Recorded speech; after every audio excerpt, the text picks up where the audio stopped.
¿Cómo está? Nos da muchísimo gusto que nos acompañe en este programa del Poder Judicial Informa, y en esta ocasión pues queremos agradecer de antemano la presencia de la magistrada Leonor Garza Chávez. Es integrante de la tercera sala penal del Tribunal Superior de Justicia del Estado de Baja California. Muchas gracias, magistrada, por estar aquí. No, al contrario, Adriana, muchas gracias a ti por considerarme e invitarme para esta charla. Pues la idea es compartir con la gente que nos ve o nos escucha información que les resulte de utilidad. Y pues en este tema de la justicia penal me gustaría iniciar. ¿Cuál es la esencia del sistema penal oral, magistrada? Pues lo acabas de decir precisamente en la pregunta, la oralidad. Creo que es lo esencial en este sistema de justicia que ahora tenemos en todo el país, es la oralidad que permite a las personas escuchar directamente del juez sus resoluciones. Y emparejado a la oralidad se acompaña lo que llamamos nosotros la inmediación, que así lo marca la Constitución, que quiere decir que es el juez el que resuelve, es el juez el que atiende el asunto en el mismo momento. Y la publicidad, que también considero sumamente importante, porque esto quiere decir que cualquier ciudadano, cualquier persona que le interese saber que se está decidiendo en la justicia penal puede acercarse a nuestras salas de audiencia y escuchar. Y el juez resuelve pues de cara a las personas de forma verbalizada, de forma oral, y eso hace que sea mucho más sencillo y más práctico la impartición de justicia. En ese contexto, magistrada, ¿qué nos puede comentar de la importante labor que realiza un juez? Bueno, es fundamental ahora la figura del juez. Siempre lo ha sido, pero ahora el juez, a diferencia del anterior sistema, controla la investigación.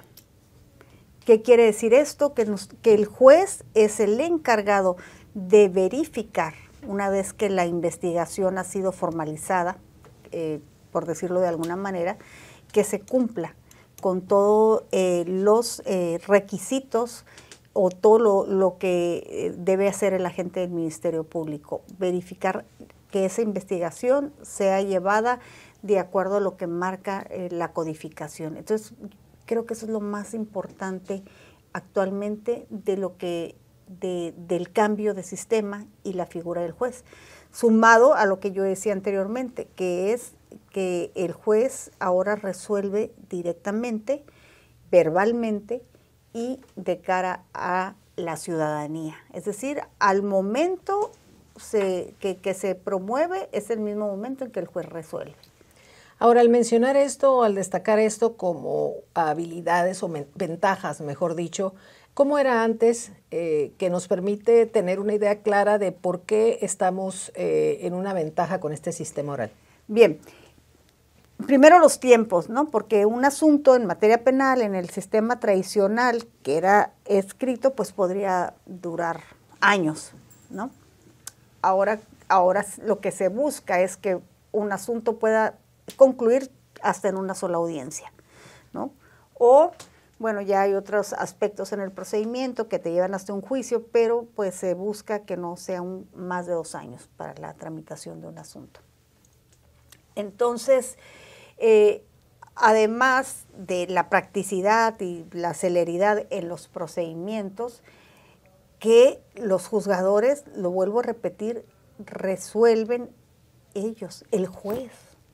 Antes había la figura del secretario, donde el secretario, bueno, pues en algunas ocasiones auxiliaba al juez, le proyectaba y ya el juez revisaba el proyecto. En otras ocasiones el juez directamente tal vez dictaba sus sentencias, los acuerdos los dictaba el secretario. Ahora todo eso lo hace el juez. Ahora el juez es el que directamente resuelve, es el que dicta los proveídos en la propia audiencia, y ya la figura del secretario pues pasa a desaparecer en este nuevo sistema.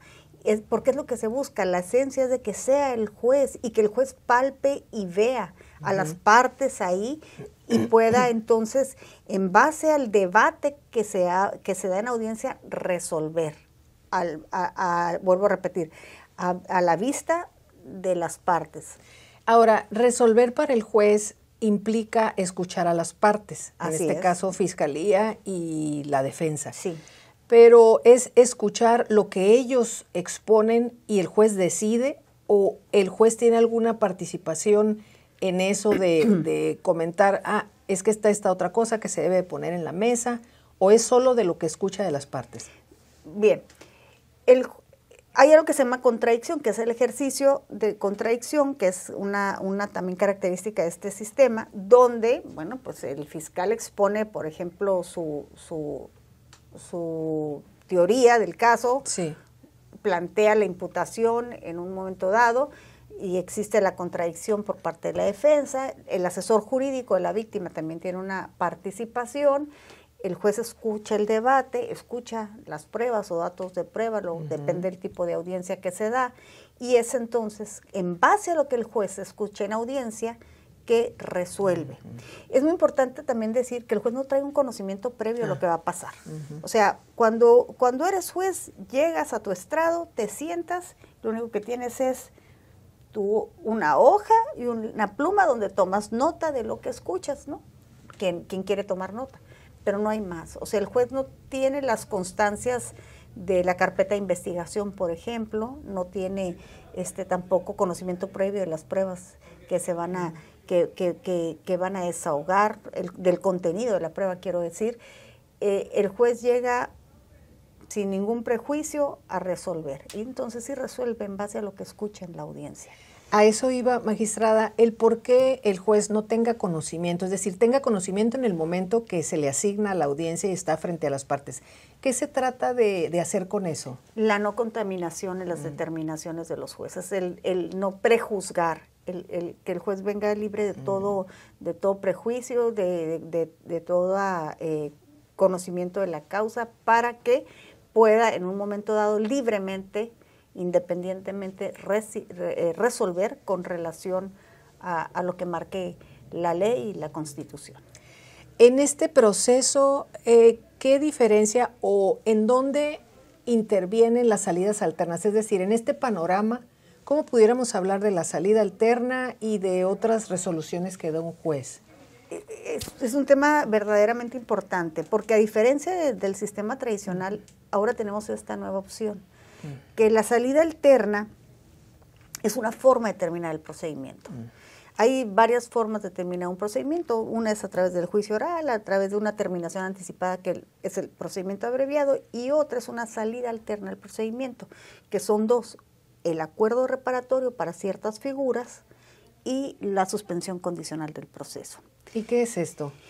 El acuerdo reparatorio lo que busca, bueno, en ambas salidas lo que se busca es la satisfacción de las partes, la reparación del daño. Las partes, por eso es un acuerdo reparatorio donde vamos a repararle el daño a la víctima, no se ponen de acuerdo, hay mediadores que se encargan de la negociación, y entonces en cierto tipo de delitos, bueno, llegan a un convencimiento, se ponen de acuerdo con relación a la reparación del daño y van con el juez y le dicen, mire, ya hicimos esto, tenemos este arreglo, vamos a quedar así. El juez sanciona, revisa que todo sea con los parámetros que marca la ley y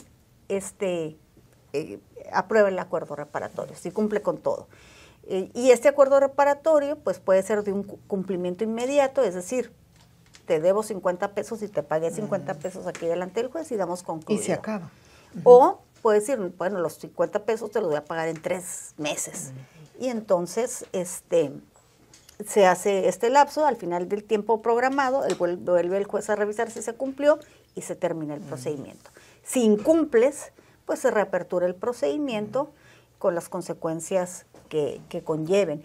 Pero esto sirve para hacer procesos más cortos y que se pueda saldar a la víctima con relación a la reparación del daño, porque a veces la víctima, por ejemplo, en un choque, pues le quita más tiempo estar yendo ante el juez, un procedimiento que dure años y pues va a tardar años en pagarle.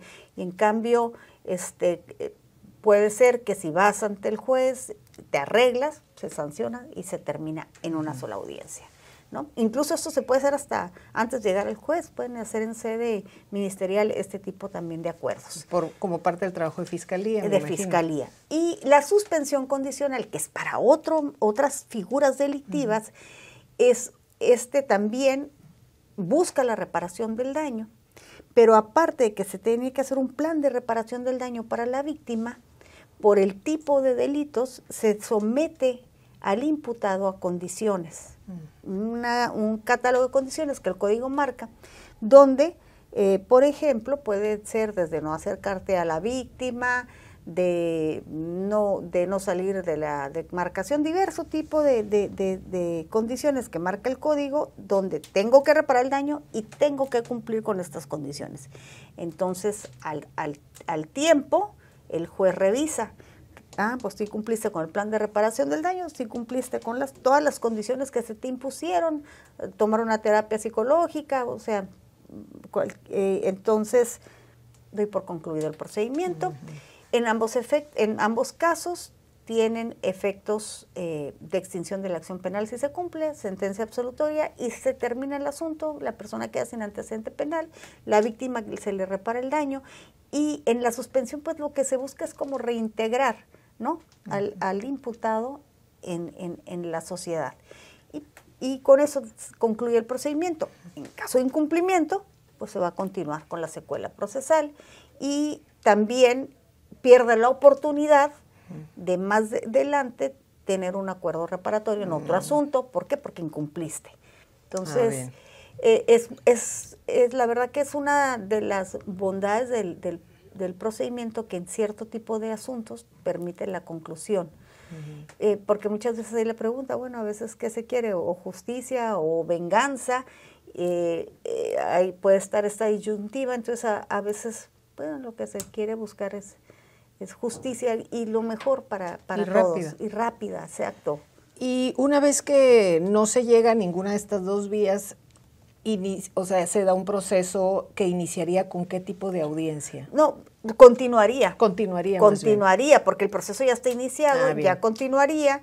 Entonces la otra opción que les hablaba yo es la salida alterna, que es antes de llegar a juicio, y puedo terminar un procedimiento abreviado. ¿Qué es el procedimiento abreviado? Eso es poner una pena que se ponen de acuerdo las partes con relación que se puede reducir en algunos casos o de acuerdo a las negociaciones de las partes. Se impone una pena, pero obtienes una sentencia condenatoria. Entonces, porque uno de los requisitos es aceptar tu participación en el hecho. Y entonces, consecuentemente, va a ser una sentencia condenatoria y que se genera pues el antecedente penal. Si no, esa es una facultad que tiene la Fiscalía de pedirle. ¿Es de la Fiscalía? Es únicamente de la Fiscalía, bien. De ofrecer el procedimiento abreviado. Si no se logra esto, pues la último que te queda es el juicio oral. Y aunque la Fiscalía lo proponga, si hay una parte que no está de acuerdo, es imposible llevar a cabo esta salida. ¿Cuándo no puede optarse por esta salida? Bueno, debe haber oposición fundada de la víctima y debe estar garantizada la reparación del daño. Si la posición de la víctima es fundada, podría no llevarse a cabo el procedimiento abreviado. Si no está garantizada la reparación del daño, también podría no autorizarse el procedimiento abreviado, o bien que el imputado no lo quiera. Porque si el acusado no quiere el procedimiento abreviado porque, oye, me vas a dictar una sentencia condenatoria, pero yo soy inocente, entonces se va al juicio oral para demostrar su inocencia. Ese es el derecho que tiene el imputado a no acceder al procedimiento abreviado, porque, repito, en el abreviado tú tienes que reconocer tu participación en el hecho. Y si él considera que es inocente, entonces puede irse a demostrar esto en un juicio oral. Magistrada, ya que lo comenta, el juicio oral, ¿qué es esto del juicio oral? ¿En qué etapa de este proceso entra? ¿Y cuál es su finalidad de origen? Bien, el juicio oral es el invitado principal o la figura principal del sistema acusatorio. Pero curiosamente, aunque es la figura principal, lo que se busca es no llegar a juicio oral. Es correcto. Lo que buscamos es porque lo menos debería llegar a juicio oral. Porque así es el sistema, precisamente. Ajá, para todos esos asuntos que son viables, terminarlos en las maneras que ya expliqué, darles conclusión para que verdaderamente los asuntos, todos son importantes, pero digamos de peso, puedan irse a juicio oral, donde haya de veras debate, contradicción. Y el juicio oral pues es la última etapa del procedimiento, es donde se desahoga la prueba ya después de haberse depurado en la audiencia intermedia, después de haberse visto qué es lo que las pruebas viables que se van a desahogar en un juicio.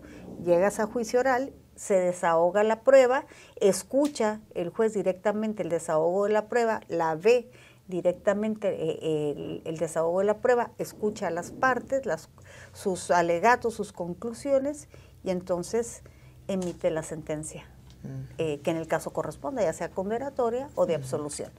Y con esta parte ya da por terminado el proceso en su primera etapa, ¿no? Ya después vienen los recursos y todo lo demás. Pero con la sentencia culmina el proceso. Magistrada, hay una cuestión, son dos términos y usted nos puede ayudar en esto. El término de prisión preventiva oficiosa y prisión preventiva justificada. ¿Qué es importante mencionar de estos conceptos en la practicidad de un ciudadano común? Primero, voy a empezar por lo primero. Ahora, la prisión preventiva, en base a los criterios internacionales, a nuestra Constitución y a la propia legislación, en los artículos 19, tanto de la Constitución como el Código Nacional de Procedimientos Penales, marca que la prisión preventiva será de carácter excepcional. Es decir, cuando otras medidas cautelares no sean suficientes para lograr los objetivos que marca la ley. La prisión preventiva puede imponerse en cualquier delito que merezca pena privativa de la libertad. Entonces, a diferencia del tradicional, y esto vale remarcarlo porque creo que hay una confusión en esto, había un catálogo, y estos delitos son delitos graves y van a ser de prisión. Estos delitos pueden salir bajo fianza. En el sistema anterior. En el anterior sistema. Ahora ya no existe esa figura de salir bajo fianza, sino la figura de las medidas cautelares. Cualquier delito que sea de prisión, que amerite pena privativa de la libertad, puede ser de prisión. ¿Sí?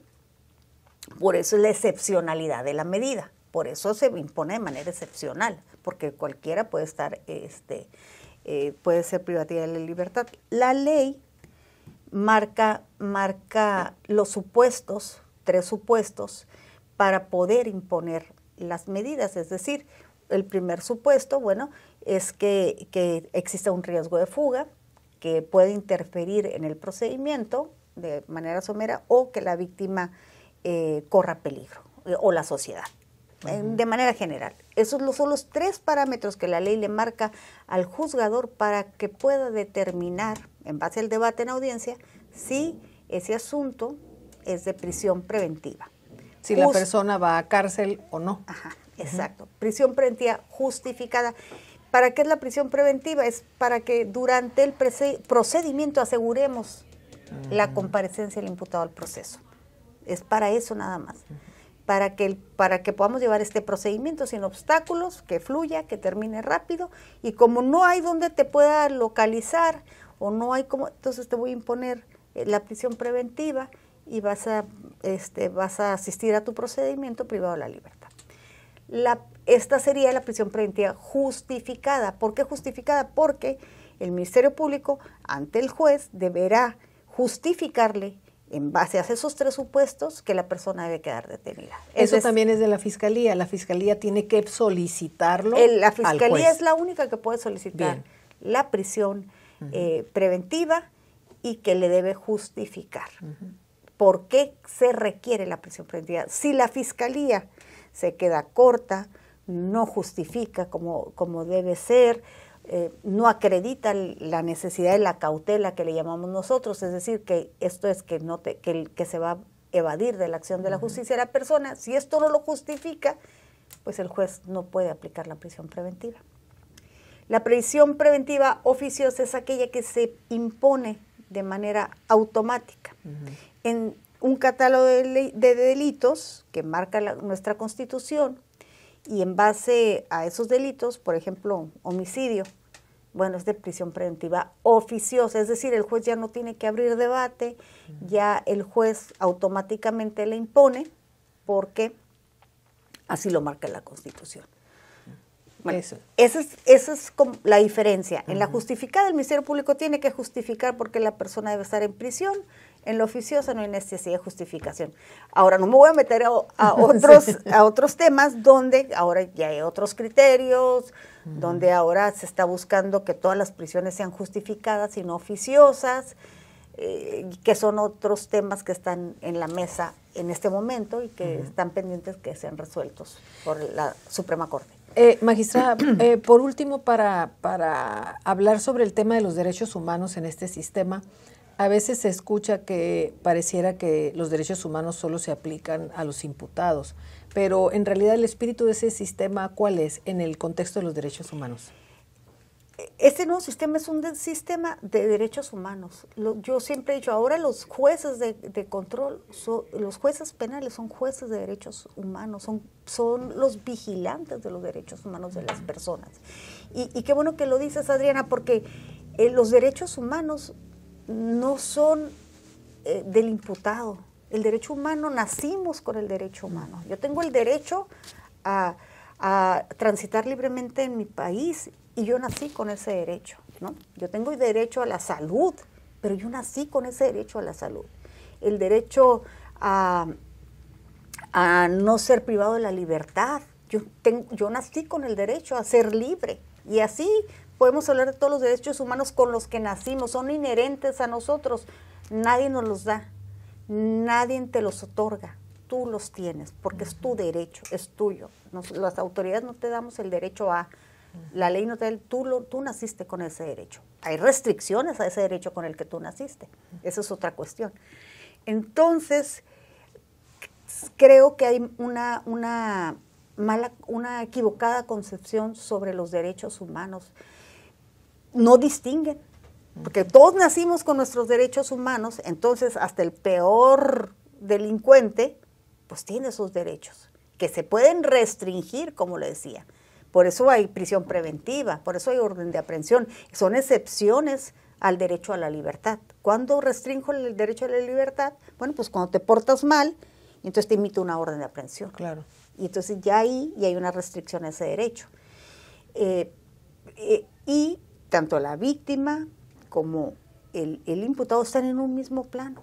Y ambos tienen derechos. Y el juez tendrá que ponderar ya qué derecho va a prevalecer uno frente al otro. De eso se trata este sistema. No quiere decir que por cuidar el derecho del imputado no voy a ver el derecho de la víctima, sino tengo que ponderar cuál es el derecho que debe prevalecer y cuál es el derecho que tengo de mayor entidad que debo proteger. Y de eso se trata este sistema. Pero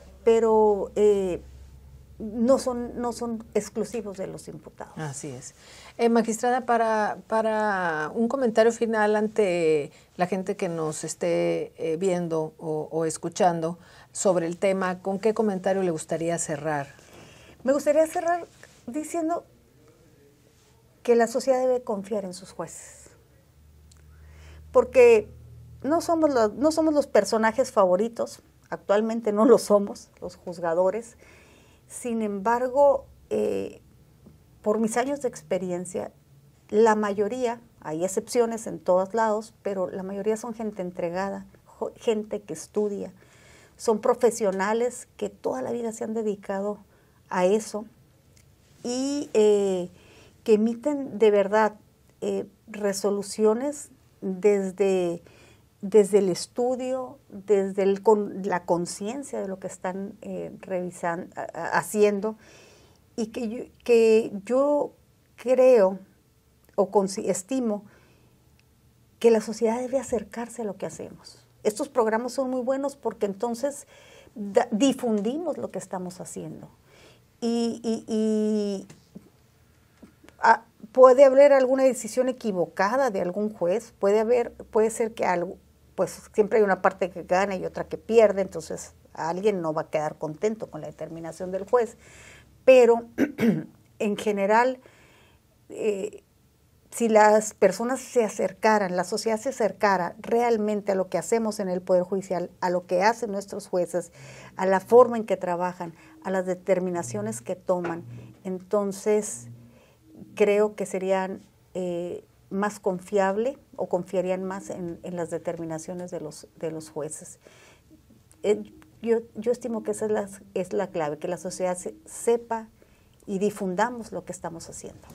Muy bien, pues muchas gracias, magistrada, por estar aquí. Muchas por su gracias, tiempo. Adriana. Muchísimas gracias. Gracias. Y a usted, pues también gracias por estar con nosotros en este programa del Poder Judicial Informa. Si es que nos vemos la próxima ocasión. Gracias. Gracias.